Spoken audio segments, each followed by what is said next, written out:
Welcome back to Lunch at the Market. If it were up to us, we'd make Wednesday if we could. But alas, we got the points out of Danny Woodhead we needed to win our fantasy football matchup last night on Monday Night Football where the Patriots against the Jets.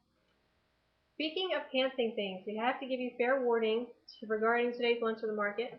The last time we took on Jim Cramer after he put Monsanto in the cell block, it didn't turn out well for us. Well, truth be told, it didn't go that bad, as it could have since Monsanto actually bounced from 45 back to 65. We did actually hear Jim say he liked Monsanto again, but he never officially took it out of the cell block.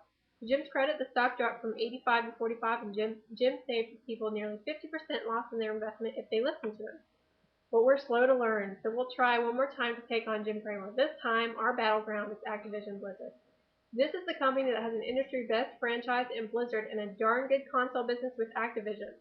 Their Activision side, we think, is where Jim gets his entire opinion. Jim recently flipped the light switch on ERTS, that's the Electronic Arts, because Jim said their Playfish acquisition gives them the juice they need to capitalize on the wave of social gaming. Not only do we think ERTS is a less than stellar company because of their lackluster titles, we think they are flat out second to Activision Blizzard, and we'll tell you why. For starters, Jim pointed out that analysts and pontificators who have been wrong on Netflix have been so because they don't use the service. That all you need to know about Netflix you can learn by being a subscriber. Says that by using Netflix service himself, he gets why the stock continues to go higher and higher. Well, Jim, we are users of Blizzard products, and we have been for the past decade. The release of StarCraft II with everything it was cracked up to be and more, there is no bigger player in social gaming than Activision Blizzard. Blizzard boasts titles like Call of Duty. Call of Duty has on board as a player one of the biggest mouths of all the professional sports and terrific endorser of products. That's right, Chad Ochocinco. We think that it does what it does for Call of Duty when Ochocinco sends out a message to his 1.4 million followers that he's going online to play COD, and can you join him? I can't think of a better celebrity endorsement. How much more social can they make the game? They give you a microphone with it so you can talk to your teammates as if you were in a real world war zone. Probably even better since the communication devices can't be jammed or get bad signal because bombs will blew something up. Bottom line, Call of Duty may just be the most social console game available from any game maker. Next, World of Warcraft boasts over 10 million players on 3 continents, making it the absolute most popular online social game ever in the history of the universe.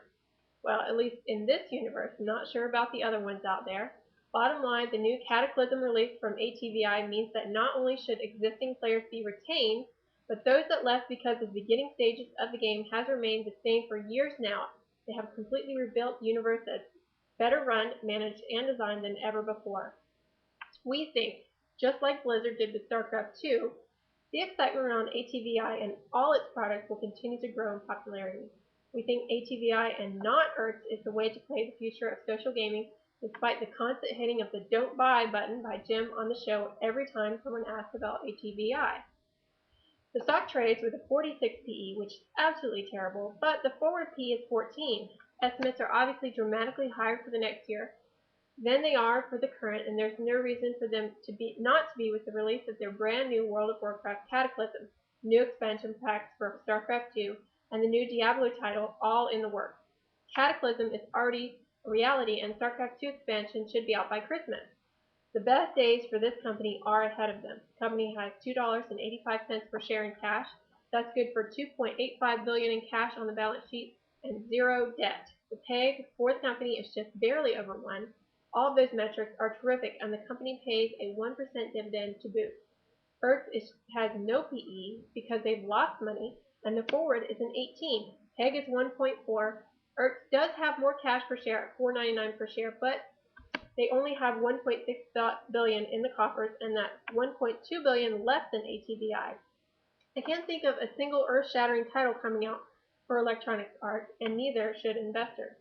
In our Tuesday afternoon show, kind of like Monday Night Football, but the violence is virtual and not as many people watch, in the words of Jets coach Rex Ryan, ATVI kicks ERTS butt, even though ERTS is known for their sports franchise names like Madden. So dump your no-dividend paying ERTS and pick up ATVI for your fantasy stock portfolio today ahead of next quarter, where they get to find out how well StarCraft II has done, and we get to hear the details of the release of the new World of Warcraft Cataclysm. For more on Cataclysm, check out the article on CNBC, Activision Rolling the Dice with the New World of Warcraft by Chris Morris in their Tech Check section. Thanks for tuning in again today on the Throwdown edition of Wences Market. Hang in there. OPEX is next week, and Theta's working overtime these next few days. Enjoy your day, and we'll see you tomorrow. Also, quick note, FIRE, one of our favorite names, is down over 4% today, and there's been nothing but buying since the gap down only opened today. Check out FIRE, and you can go back to our episode from October 28th for more details before you buy today's dip. Thanks again.